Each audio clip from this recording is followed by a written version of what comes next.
Once your Yealink W73P phone arrives, you will find the handset, the base stand, the base station, the Ethernet cable, a rechargeable battery, 2 power adapters, the battery cover, the belt clip, and the charging cradle.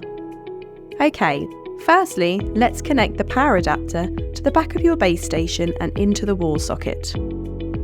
Next, connect the Ethernet cable to your base station and your internet router. Next, take the base stand and the base station and align the snap fits with the corresponding holes and push forward, snapping them into the holes.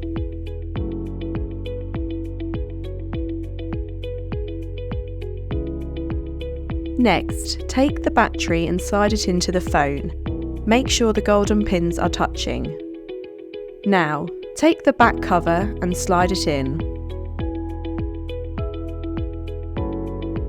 Plug in the second power adapter at the back of the charging cradle and into the wall socket. To charge the phone, simply insert the phone into the cradle. And that's it! Your phone is ready to make and receive calls.